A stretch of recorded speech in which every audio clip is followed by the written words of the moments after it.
नमस्कार दोस्तों, आप सभी का स्टडी फॉर यूपीएससी पीसीएस में स्वागत है। आज तारीख है 18 अक्टूबर 2025 और आज का न्यूज़पेपर आर्टिकल डिस्कशन का वीडियो होगा। आज के वीडियो हम लोग कल के भी टॉपिक को इंक्लूड करेंगे, उसको भी शामिल करेंगे। कल मैंने इकोनॉमिक्स गाइडेंस के लिए वीडियो अपलोड कर दिया था।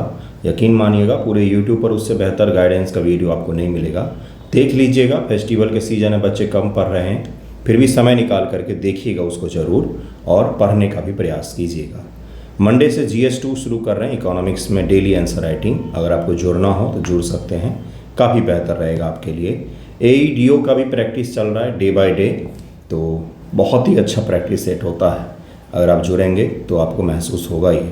आज क्या क्या हम लोग पढ़ने वाले बंधुओं, आज कई सारे टॉपिक हैं जिसमें एक देवबंद आंदोलन को हम लोग डिटेल में समझेंगे, क्योंकि अफ़गानिस्तान के जो तालिबान के फॉरेन मिनिस्टर हैं आमिर खान मुत्तकी, वो भारत यात्रा पर आए थे, देवबंद गए थे। तो देवबंद आखिरकार है क्या और कब इसका आंदोलन रहा है? क्या यह GS1 पेपर में पूछा जा सकता है? हाँ, पूछा जा सकता है देवबंद आंदोलन, क्योंकि मुस्लिम सुधार आंदोलन में प्रमुख आंदोलनों में इसका नाम आता है। देवबंद मदरसा जो है सहारनपुर उत्तर प्रदेश, सहारनपुर उत्तर प्रदेश का वो ज़िला है जो बिल्कुल कॉर्नर पर स्थित है, यहाँ पर है। इस तरह से अगर उत्तर प्रदेश का मैप देखेंगे तो उत्तर प्रदेश के मैप में यहाँ पर बिल्कुल है कॉर्नर पर, या हिमाचल से इसकी सीमा भी लगती है। तो इसको ज़रा देखेंगे कि देवबंद आंदोलन क्या है, कब शुरू हुआ, कैसे शुरू हुआ, क्या इसके उद्देश्य थे, किसके द्वारा इसको शुरू किया गया। इसके अलावा LCS तेजस जो है उसने अपनी पहली उड़ान भरी है। स्वदेशी फाइटर जेट के रूप में हमने बहुत बड़ी उपलब्धि हासिल की है, उसको भी देखेंगे हम लोग। गोरखालैंड की भी बात करेंगे हम लोग, क्योंकि उसके लिए एक पूर्व NSA पूर्व राष्ट्रीय सुरक्षा सलाहकार के अध्यक्षता में एक छोटा सा बात करने के लिए बॉडी गठित किया गया है। इसके अलावा एक और टॉपिक होगा, एक डॉक्टर है, डॉक्टर संतोष करके उनका नाम है। देखिए क्या है, ORS को लेकर के उन्होंने 8 वर्षों तक कोर्ट में लड़ाई लड़ी है, तब जाके ये फैसला आया है कि ORS टर्म जो है वो सब कंपनियां यूज नहीं कर पाएंगी। मार्केट में आप भी जाते होंगे तो जगह जगह आपको हर चीज़ पर, हर दूसरे प्रोडक्ट पर ORS लिखा दिखता है। बहुत सारे ORS के आपको विकल्प दिखते होंगे, जबकि वास्तविकता में वो होते नहीं हैं। वास्तविकता में वही ORS होता है जिस पर लिखा होता है WHO वेरीफाइड। इसको लेकर इन्होंने जंग जीती है, 8 वर्षों से लड़ रही थी। कल इनका वीडियो बड़ा वायरल हो रहा था जब ये केस जीती हैं, और रोने लग गए थी कि 8 वर्षों में मैंने बहुत कुछ खो दिया इस केस के पीछे। लेकिन जस्टिस पाना भारत में उतना आसान नहीं है। तो इस केस को भी देखेंगे। ORS के जो खोजकर्ता हैं, बनाने वाले हैं, वो भारतीय डॉक्टर ही थे और उन्होंने भारत के दृष्टिकोण से ही इसको बनाया था। आज तो पूरी दुनिया में ही यह प्रचलित है कि डायरिया या फिर आपको बहुत ज़्यादा दस्त हो रहा है तो उस दौरान सबसे साधारण घर में भी बनाया जा सकने वाला जीवन रक्षक घोल इसको कहा जाता है। इसके बारे में भी आज हम लोग देखेंगे। देखिए आज का पहला टॉपिक क्या है बंधुओं, कि मुत्ताकी जो हैं वो देवबंद की विजिट पर गए थे। देवबंद जो है इसकी कई सारी शाखाएं हैं। क्यों गए थे विजिट पर, तो ध्यानपूर्वक सुनिएगा। देवबंद आंदोलन की शुरुआत भारत में ही हुआ था और उस समय का जो भारत था वो अखंड भारत था, उसमें पाकिस्तान और बांग्लादेश का भी हिस्सा शामिल था। तो देवबंद की जो सबसे प्रमुख शाखा है वो स्थापित हुई थी कहाँ, भारत में। तो भारत में सहारनपुर उत्तर प्रदेश में देवबंद जो है वो शाखा स्थापित हुई थी, जिसके कारण से सबसे बड़ा जो उसका सेंटर है वो यहीं पर है। क्या इसके अलावा भी कहीं पर देवबंद है, मदरसा है? बिल्कुल है। कहाँ पर है? खैबर पख्तूनख्वा का जो इलाका है पाकिस्तान का, KP जिसको कहा जाता है बंधुओं, पेशावर जिसका कैपिटल है, तो वहाँ पर भी एक देवबंद विद्यालय उपलब्ध है, मदरसा है। ये जो तालिबानी सरकार के कई सारे बड़े बड़े मंत्री आपको दिखते हैं, ये सब वहीं से पढ़े हुए हैं, क्योंकि इस्लामिक एजुकेशन का जो पारंपरिक इस्लामिक एजुकेशन है उसका केंद्र माना जाता था देवबंद को। ध्यान से समझिएगा ये टॉपिक को। कोई भी एग्जामिनेशन, UPSC हो, BPSC, UPPSC, मेंस एग्जामिनेशन, सभी जगहों पर ये पूछा जा सकता है, क्योंकि बिल्कुल मॉडर्न हिस्ट्री का और BPSC का जो मेंस मॉडर्न हिस्ट्री का सिलेबस है मेंस का, उसमें 1850 के बाद का इतिहास आपको पढ़ना होता है और 1866 के आसपास का यह आंदोलन है, इसलिए काफ़ी ज़्यादा महत्वपूर्ण हो जाता है। तो मैं आपको ये बता रहा था कि जो तालिबान के रिजीम के बहुत बड़े बड़े नेता हैं अभी फिलहाल में, वो उसमें से बहुत सारे ने यहाँ से KP से, खैबर पख्तूनख्वा का जो इलाका है, वहाँ से उन्होंने शिक्षण लिया हुआ है। लेकिन एक और देवबंद है जो आपका मिस्र में है, काहिरा में है, और वो भी देवबंद इस्लामिक एजुकेशन का प्रमुख केंद्र माना जाता है। आमिर खान मुत्ताकी जो हैं ये देवबंद गए, अलीगढ़ नहीं गए। अलीगढ़ मुस्लिम यूनिवर्सिटी मुस्लिम इस्लाम धर्म में मॉडर्न जो फेज़ है उसकी शुरुआत मानी जाती है, जबकि जो देवबंद है ये पारंपरिक इस्लामिक एजुकेशन का माना जाता है। अब तो दोनों में अंतर को भी ध्यान में रखिएगा। अब ज़रा देखते हैं कि दारुल उलूम देवबंद आंदोलन क्या है, कब शुरू किया गया था और क्या इसका उद्देश्य था। तो दारुल उलूम देवबंद आंदोलन 1866 कब शुरू किया गया था। पहला टॉपिक, पहला सवाल 1866 19वीं शताब्दी का एक प्रमुख इस्लामिक सुधार प्रयास है। ये वो दौर था बंधुओं जब सभी धर्मों को लेकर के भारत में सुधार आंदोलन चल रहे थे। जैसे आर्य समाज जो था 1875 ईस्वी, ये हिंदू धर्म में सुधार की बात कर रहे थे। स्वामी विवेकानंद जी का जो रामकृष्ण सोसाइटी था और भी बहुत सारे थियोसॉफिकल सोसाइटी है, उसके अलावा इस्लाम में भी है, उसके अलावा सिख में भी आपको दिखेगा, उसके अलावा आपको जो पारसी धर्म सुधार आंदोलन है उसमें भी दिखेगा। यानी कि भारत के तमाम तरह के जो धर्म थे उन सभी में सुधारों को लेकर के आंदोलन चल रहा था। और ये धर्म सुधार आंदोलन के भी आंतरिक सुधार की बात नहीं कर रहा था, बल्कि व्यवस्था सुधार की बात कर रहा था कि जो धार्मिक रीति रिवाज है उसमें परिवर्तन होना चाहिए।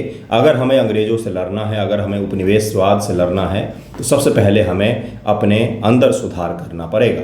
तो इस्लामिक सुधार आंदोलन का प्रमुख यह जरिया था जिसके जरिए सामाजिक सुधार और औपनिवेशिक शासन के विरुद्ध प्रतिरोध पर जोर दिया जाता था। यानी कि यह औपनिवेशिक जो शासन था उसके विरोध में यह आंदोलन सक्रिय हुआ था। दारुल उलूम देवबंद आंदोलन दक्षिण एशिया के सबसे महत्वपूर्ण इस्लामिक पुनरुत्थवादी आंदोलन में से एक था। मतलब कि दक्षिण एशिया जो साउथ एशिया उस समय भारत अखंड हुआ करता था, तो इसमें मुस्लिम पॉपुलेशन बहुत ज़्यादा थी उस समय के हिसाब से, अभी के हिसाब से 3 तरह में बटा हुआ नहीं था। तो बहुत बड़ा यह आंदोलन था इस्लाम में सुधार को लेकर के। 19वीं शताब्दी का अंत में ब्रिटिश औपनिवेश शासन और भारत में इस्लामी प्राधिकार के ह्रास की प्रतिक्रिया में उभरा। यह आंदोलन उत्तर प्रदेश के देवबंद शहर, जो कहाँ पर है, देवबंद छोटा सा इलाका है जो सहारनपुर डिस्ट्रिक्ट उत्तर प्रदेश में स्थित है, सहारनपुर में है। वहीं पर एक मदरसा का स्थापना में केंद्रित था, वहीं से यह उभरा, वहीं से उभरा है ये। जिसका उद्देश्य क्या था, तो इस्लामिक शिक्षाओं को संरक्षित और पुनर्जीवित करना। जो इस्लामिक पारंपरिक शिक्षा थी, शरिया पर आधारित शिक्षा थी, कुरान पर आधारित, हदीस पर आधारित जो शिक्षा थी उसको पुनर्जीवित करने का प्रयास करना था। यह मॉडर्न नहीं था। अब यहाँ पर सर सैयद अहमद खान जो हैं वो कुरान की मॉडर्न व्याख्या करते हैं, लेकिन यह मॉडर्न व्याख्या नहीं था। ये जो पारंपरिक व्याख्या थी, पारंपरिक जो एक्सप्लेनेशन था उसी पर आधारित था। दोनों अंतर को याद रखिएगा। अलीगढ़ ही जो आंदोलन है वो इस्लाम का मॉडर्न करने का तरीका है कि आज के हिसाब से हम कुरान की व्याख्या करें, जबकि देवबंद जो आंदोलन है पारंपरिक इस्लामिक शिक्षा को ही पुनर्जीवित करने का प्रयास है। इसी प्रकार से आपने वहाबी आंदोलन भी पढ़ा होगा, वो भी पारंपरिक इस्लामिक धर्म पर ही आधारित था। तो ये जरूर अंतर को याद रखिएगा। नैतिक और धार्मिक शिक्षा को बढ़ावा देना, औपनिवेशिक सांस्कृतिक और धार्मिक प्रभावों का प्रतिरोध करना इसका मुख्य उद्देश्य था। दारुल उलूम देवबंद आंदोलन ने भारत के धार्मिक, सामाजिक और राजनीतिक परिदृश्य पर महत्वपूर्ण प्रभाव डाला, जिसके कारण से विश्व भर के लाखों मुसलमान प्रथाओं विश्वासों को प्रभावित करता है। और यह भारत के एक सॉफ्ट पावर के रूप में आजकल भारत सरकार इसका उपयोग कर रही है।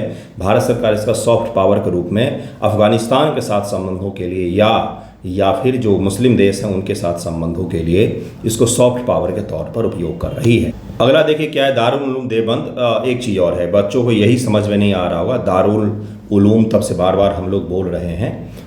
दरअसल में दारुल उलूम अरबी शब्द है जिसका अर्थ होता है ज्ञान का घर। जैसे विद्यालय आप बोल सकते हैं, शिक्षण संस्थान, उसी प्रकार से इसका मतलब होता है ज्ञान का घर। तो ये भी आप याद रख सकते हैं, क्योंकि शब्द का अर्थ नहीं पता होगा तो आप खुद को इससे कनेक्ट नहीं कर पाएंगे। दारुल का मतलब होता है घर और उलूम का मतलब होता है ज्ञान। तो ज्ञान का घर इसका शाब्दिक अर्थ होता है। दारुल उलूम देवबंद आंदोलन 1857 के विद्रोह के बाद उभरा। कब? 1857 का जब विद्रोह हो गया उसके बाद यह उभरा, जिसने भारत में ब्रिटिश शासन की औपचारिक स्थापना को चिन्हित किया।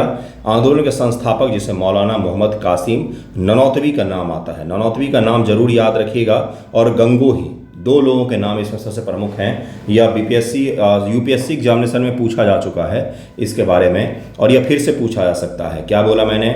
मौलाना मोहम्मद कासिम ननौतवी, या इतना छोटा सा भी याद रखिएगा, कासिम ननौतवी, और रशीद अहमद गंगोही या अहमद गंगोही भी याद रखेंगे तो भी आप कर ले जाएंगे। तो इस्लामिक परंपराओं के ह्रास और पश्चिमी संस्कृति तथा शिक्षा के बढ़ते प्रभाव की गहरी चिंता थी। उन्होंने सोचा कि इस्लामिक संस्कृति जो थी, कल्चर जो था, उसका ह्रास हो गया है, क्यों नहीं इसको पुनरुत्थान किया जाए। उन्होंने एक ऐसी संस्था का स्थापित करने का उद्देश्य रखा जो इस्लामिक शिक्षा और आध्यात्मिक मार्गदर्शन का केंद्र बने, ब्रिटिश सरकार के प्रभाव से मुक्त हो, अर्थात जो औपनिवेशिक सरकार है उसके प्रभाव से मुक्त हो और इस्लामिक एजुकेशन का सेंटर बने और उसके प्रभाव से मुक्त हो, ब्रिटिश प्रभाव से भी मुक्त हो।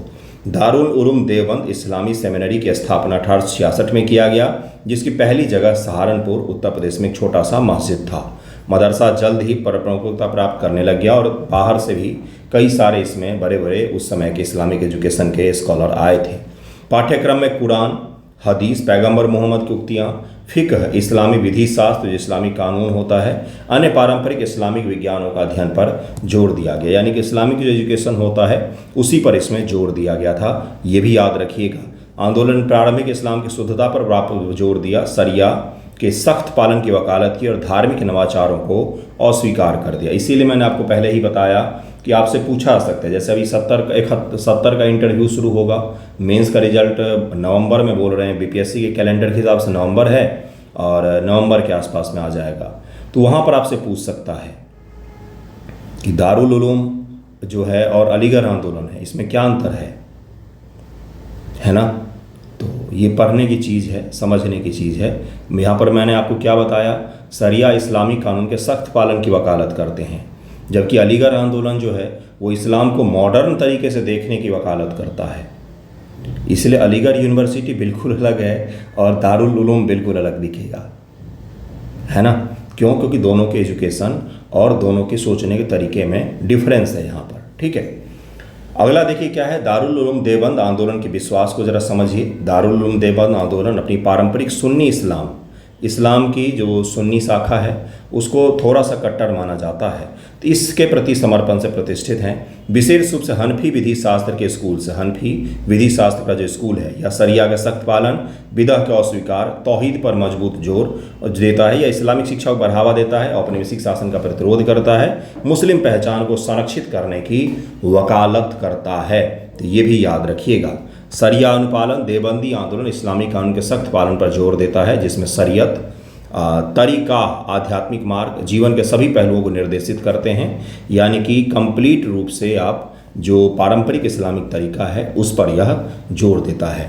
नवाचारों को अस्वीकार करता है, तौहीद एकेश्वरवाद पर जोर देता है कि केवल अल्लाह जो हैं, सुप्रीम गॉड जो हैं वही केवल हैं, बाकी कुछ भी नहीं है।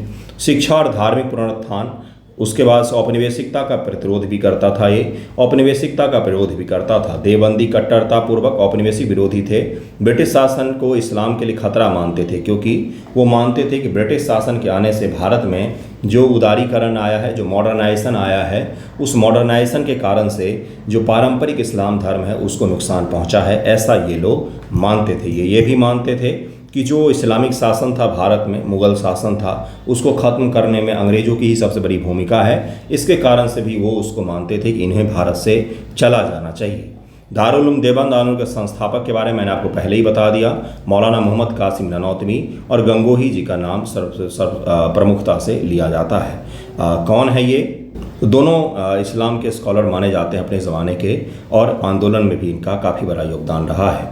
प्रभाव क्या हुआ? दारुल उलूम देवबंद आंदोलन इस्लामिक शिक्षा विचारधारा पर महत्वपूर्ण प्रभाव डाला, जिसने दक्षिण एशिया में मदरसों की स्थापना की और मदरसों में इस्लामिक एजुकेशन ही पढ़ाए जाते थे। पारंपरिक इस्लाम शिक्षाओं को बढ़ावा दिया गया, विश्वास की रक्षा, मदरसों को धार्मिक स्थापना की पुनर्कल्पना, राष्ट्रवादी आंदोलन का समर्थन किया। वैश्विक पहुंच के साथ देवबंदी मदरसों ने विश्व भर के मुस्लिम समुदायों को प्रभावित किया है। तो अगर आपसे अब कोई पूछेगा कि देवबंद आंदोलन क्या है, तो वहाँ पर आप आसानी से बता सकते हैं। शैक्षणिक सुधार, शैक्षणिक सुधार में कौन सा भाई? तो वही इस्लामिक शिक्षा का मॉडल स्थापित करने का प्रयास किया इन्होंने, और उसके साथ साथ अकीदों की रक्षा। देवबंदी विद्वानों ने कुरान और हदीस पर प्रमाणित टीकाओं को लिख करके, टीका क्या होता है, उस पर कमेंट, जैसे भगवद गीता है, भगवद गीता पर दुनिया में सबसे ज़्यादा टीका लिखे गए हैं। क्यों भाई? किसी चीज़ पर टीका कब संभव होता है? जब आप उस किताब को पढ़ें और आप अपना नज़रिया निकाल सकें उससे, तो उसी पर टीका संभव होता है। अब गोदान पर तो कोई टीका नहीं लिखेगा ना, वो तो एक कहानी और नोवेल हो गया भाई। तो इस प्रकार की जो धार्मिक किताबें होती हैं उसको हर पढ़ा लिखा इंसान जब देखता है तो उसमें से अपना क्रक्स वो अलग निकालता है, अपना सोचने का तरीका अलग निकालता है। तो इसी प्रकार से ये जो इस्लामिक कानून के बहुत सारे किताब थे, इन पर इन्होंने टीकाएँ लिखी, जिससे इनका प्रचार प्रसार हुआ। मदरसा की पुनर्कल्पना, आंदोलन ने मदरसों को शुद्ध रूप से धार्मिक संस्थानों में बदल दिया।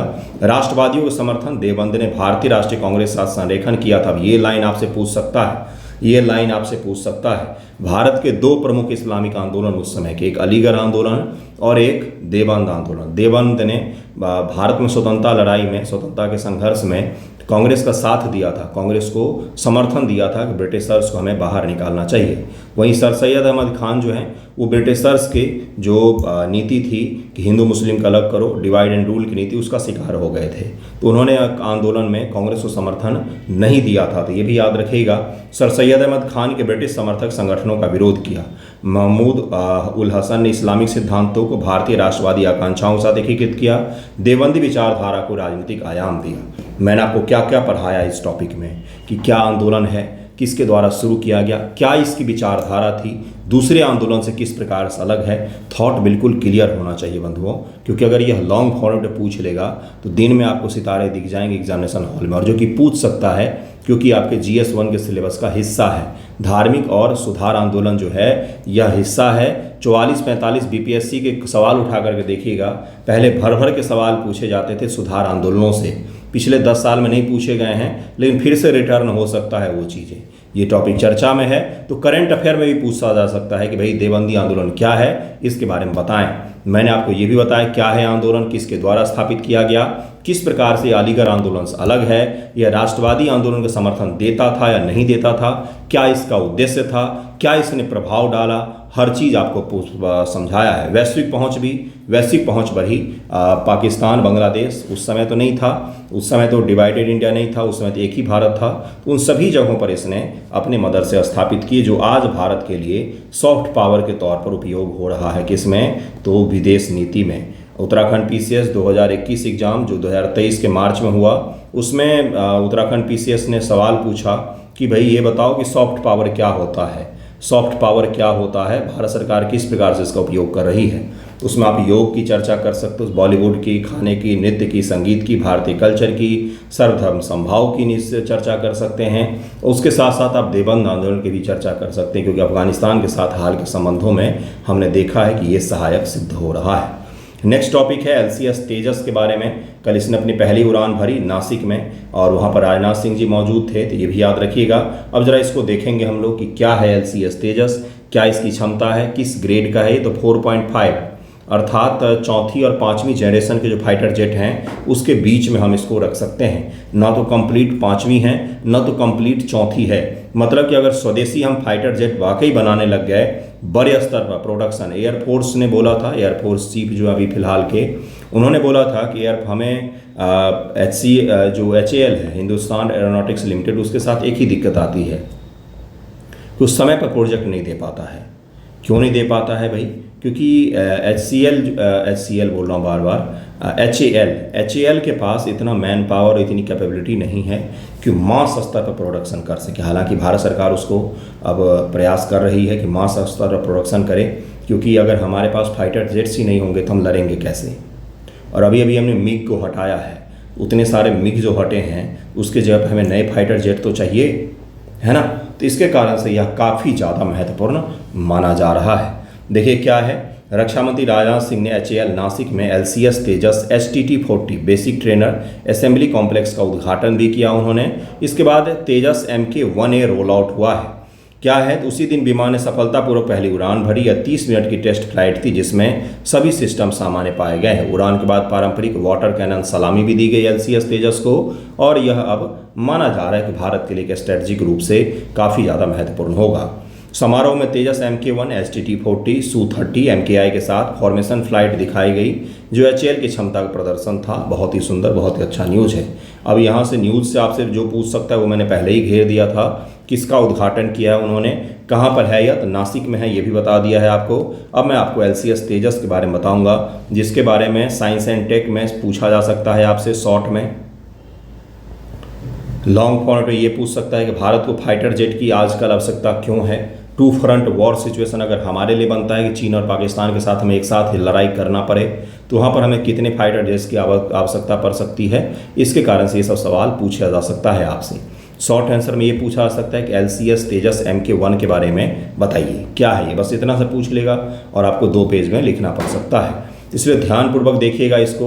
आंसर राइटिंग के लिए पढ़ना होता है बंधुओं, आंसर राइटिंग के लिए जब आप पढ़ते हैं ना तो आपका पीटी का करंट वैसे ही तैयार हो जाता है।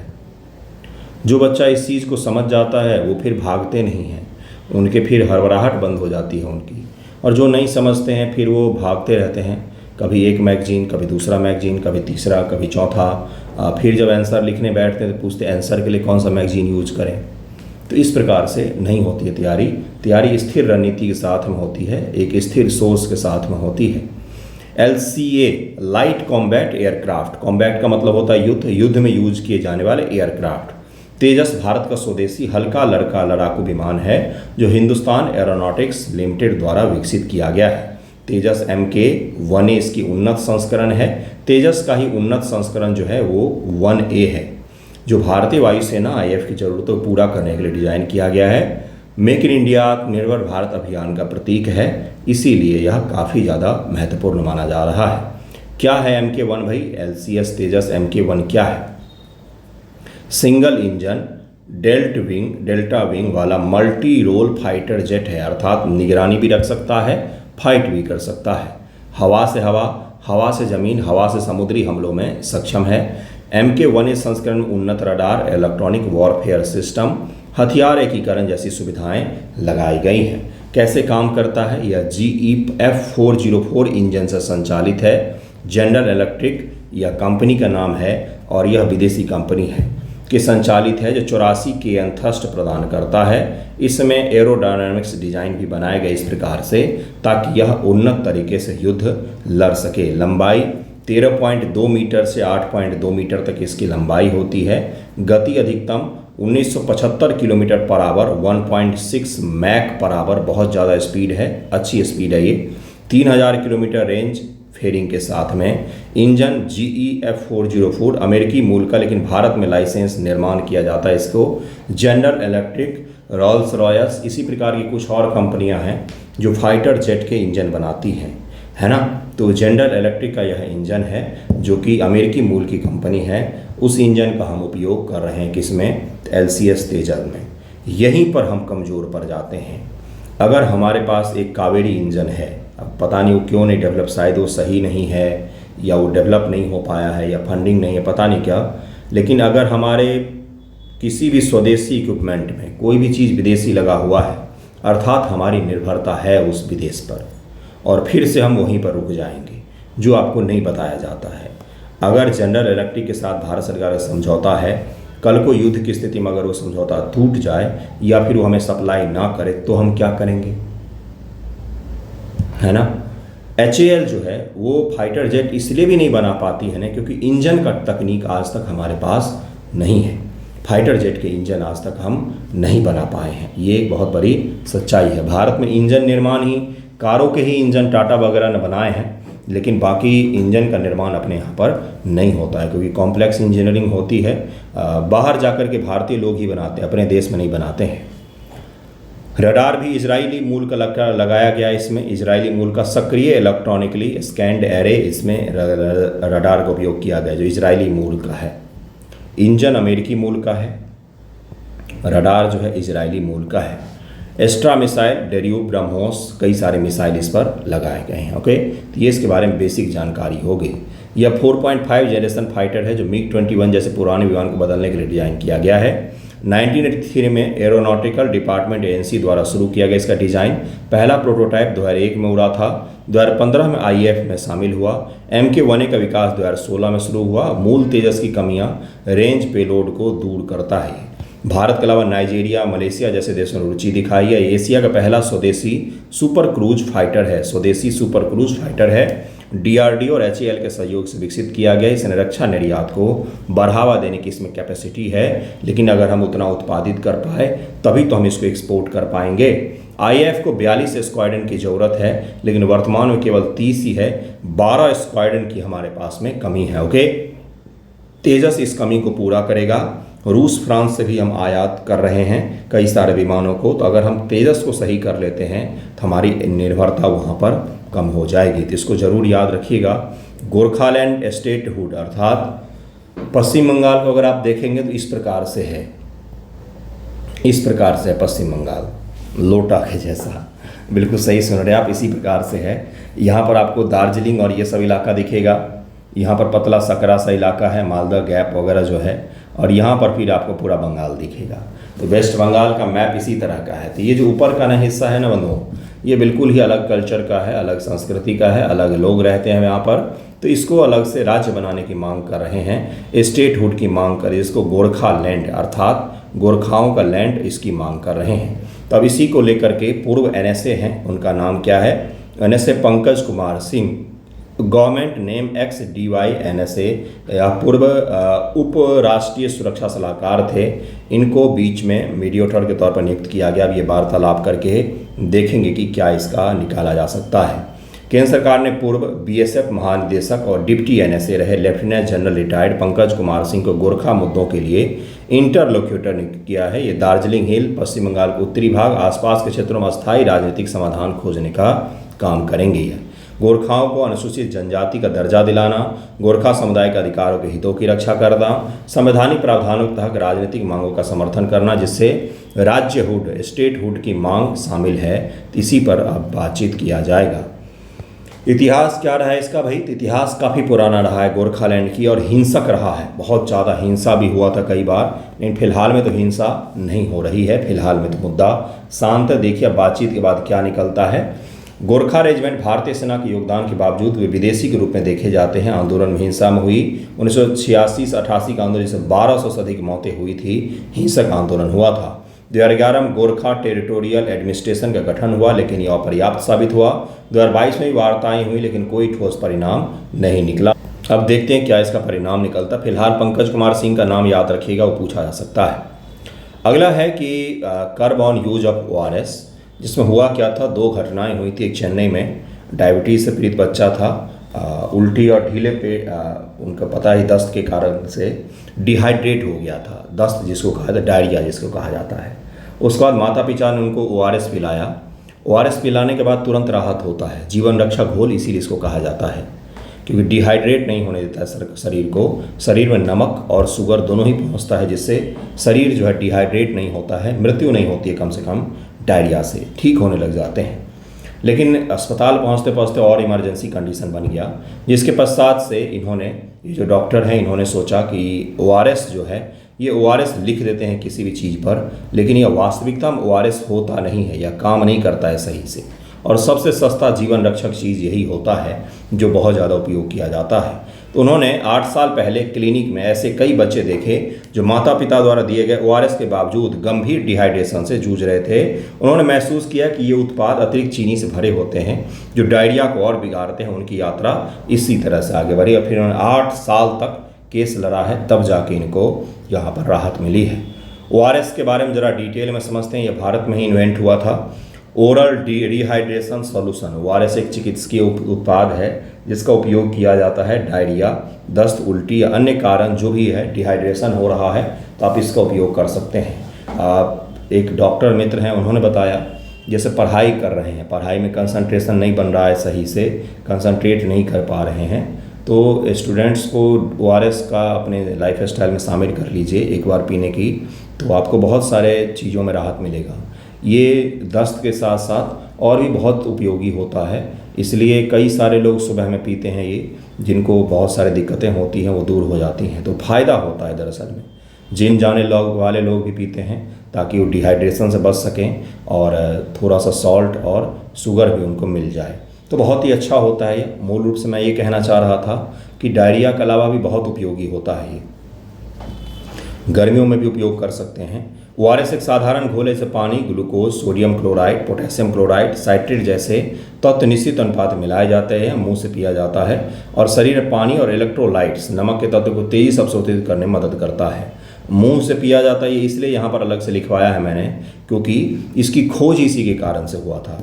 क्यों हुआ था तो ज़रा दिखा देता हूँ मैं। इसमें क्या क्या होता है तो देखिए, glucose, sodium chloride, potassium chloride और सोडियम साइट्रेट, अलग अलग प्रकार के सॉल्ट होते हैं जिसका उपयोग किया जाता है। प्रति लीटर में इतना ग्राम ये सब घोल के आप पी सकते हैं। तो ORS के एक पैकेट में ये सब डला ही होता है। अब देखते हैं जरा कि क्यों मैंने बोला मुंह से पिया जाता है, ये इसकी सबसे बड़ी खासियत है। तो 1960 के दशक में भारतीय डॉक्टर दिलीप महालविस, ये बंगाल के थे, इन्हें इसे विकसित किया था इन्होंने 1960 के दशक में। क्यों भाई?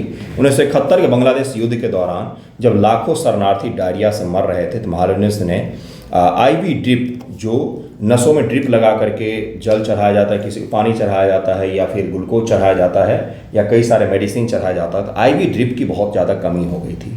तो डायरिया से लोग मर रहे थे, तो क्या किया जाए? तो फिर ये जो डॉक्टर साहब हैं, इन्होंने मेरे हिसाब से इस सदी की सबसे बड़ी इन्होंने इन्वेंशन की थी, जिसमें ORS इन्होंने बनाया। ORS का इस्तेमाल शुरू किया, इससे हज़ारों जानें बची।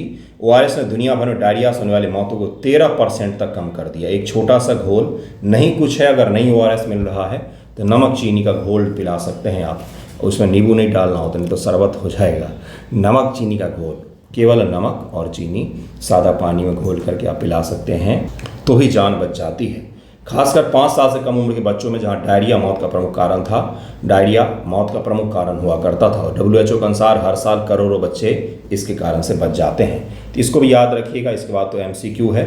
ये PDF के लिए अगर आपको जुड़ना हो तो यूट्यूब पर जो गोल्ड का है, एस्पिरेंट का है और गोल्ड का है, तो एक में 299 पर मंथ में आंसर राइटिंग PDF दोनों है, 199 में आपको PDF का एक्सेस मिल जाता है। तो आपको केवल PDF चाहिए हो तो उसके लिए भी जुड़ सकते हैं। अगर आपको आंसर राइटिंग के लिए जुड़ना हो तो जुड़ ही सकते हैं।